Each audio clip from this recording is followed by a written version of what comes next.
I'm going to tell you a little bit about our guest speaker. FaithAnn Butcher is the editor-in-chief of the Northern Westchester Examiner, and many of you know her previously. She was with the Putnam Press. So as editor-in-chief of the Northern Westchester Examiner, Faith brings award-winning journalism, talent, and integrity to the Northern Westchester and Putnam communities. She is also the feature editor of Eventful magazine, a regular guest reporter for the popular community radio show Eyes on Westchester, heard on WZFH 90.3 FM, and she's a frequent guest on several local cable television shows. In addition, her writing and photos have been featured in many other regional publications, including the Westchester Business Journal. FaithAnn Butcher, come on down.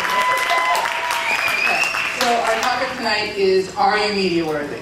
Because one of the topics that I get all the time brought up to me anytime I go to any networking event is, how do I get into your paper? How do I get mentioned, in the magazine? What do we have to do? So I figured if I get everybody together, we can go through this. Okay? So we're going to go through 5 different aspects. The first aspect we're going to go through is knowing the media outlets that are around you, okay? Because most small business owners, which most of us are, need to know about the local media outlets. Getting picked up by the bigger outlets is harder, and will only happen if you've been picked up by the smaller outlets first, okay? So knowing your media outlets, what you need to know about them are, when do they come out? When is their deadline? Okay? Because it's great if you have something, but if you don't get it in by our deadline, we can't put it in. If you can give us notice ahead of time, a month ahead of time should be good. If you can give us a month notice ahead of time, and then for publications, a week follow-up. All right? And then for other avenues such as News 12, they like a follow-up the day before. Call the publication, find out what their deadlines are. All right? First of all, it gives you an introduction to those outlets. All right?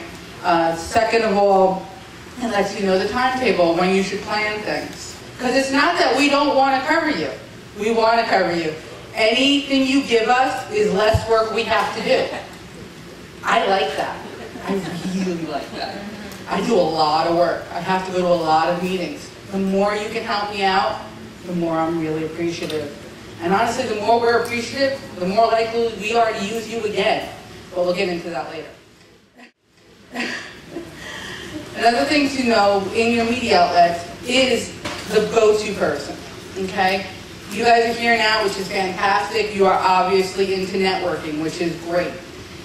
The best thing you can do is have a face that goes with a publication. This way, when you do contact that publication, you have a go-to person. You have somebody rooting for you, okay? And this goes for across the board. It helps, if I know you for any of the publications I work for. It helps if you know one of the News 12 reporters, because they can fight for you in their morning meetings, okay? Knowing any of the other radio DJs, like Casey, who I love, from WHUD. She's a fantastic person to know, all right? So these are little things that, when we say know your media outlets, know the reporters and the editors as well. And knowing more than one boosts your chance, point blank. Another important thing to know about about the publications or the media outlets is their demographics, okay? You need to find a publication or a media outlet that works with your business, or what works with what you're trying to promote. Because if you are trying to promote a hunting expedition, it may not be so much, for a women's publication. So you need to figure out where you're going to do what you want, and whether or not, if you pitch us, because when you give us a story idea, it's called a pitch. And when you pitch us, we have to see if it fits with what we work with. These are things to consider when you're also submitting something. Is it time sensitive? Is it something that's a great idea? We just can't use it now. Part of it is when we say you have to pitch, it's a sales pitch. And really, it's just a matter of timing. A lot of times, it's a matter of timing. We're like, I can use that now. I can use that this week. Oh my God, that's fantastic. It's less work I have to do. I'm so excited. And we really do get happy about this stuff because we have a certain amount of room we have to fill each week, whether it be minutes of a show, pages on, pages in a newspaper or a magazine.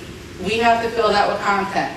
The more help we can get, the better. If we don't use you, that doesn't mean you're rejected. It just wasn't the right time right now. We just weren't into you like that now. But try again. It's okay. It might work out better later on. And we've had that a lot. It's all about the soundbite.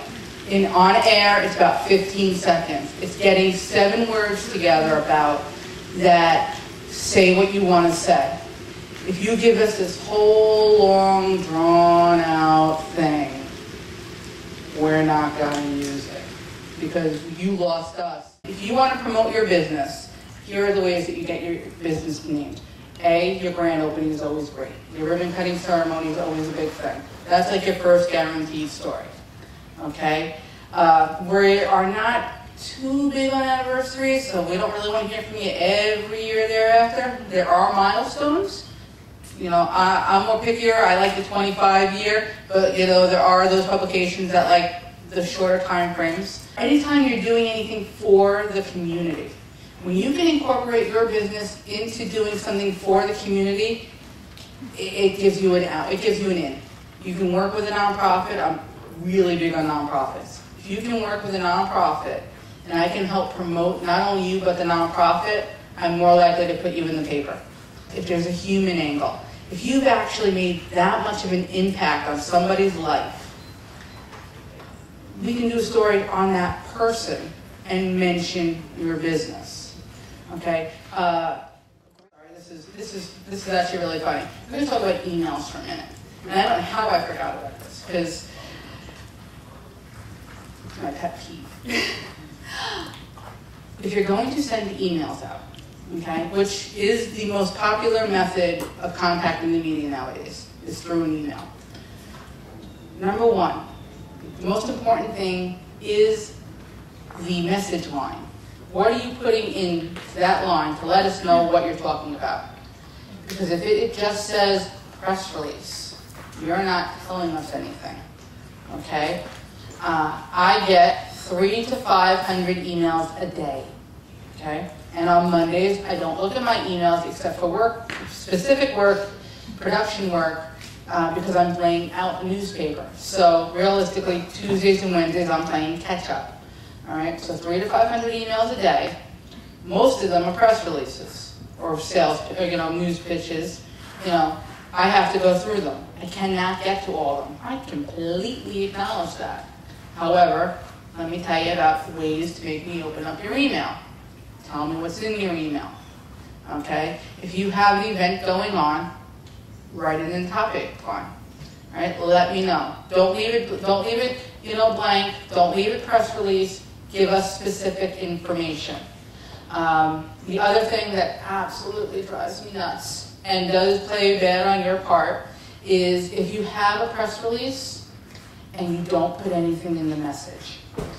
When I click on, you have been graced with my presence in actually opening up your email, okay? And then it just says attachment, press release.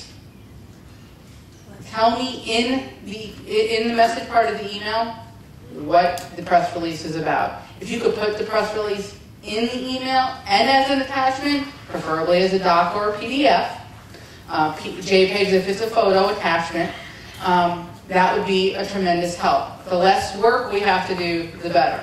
I'm spoiled, all right? Anyone who knows me knows I actually do work very hard, but anything you can do to make it easier will help, all right?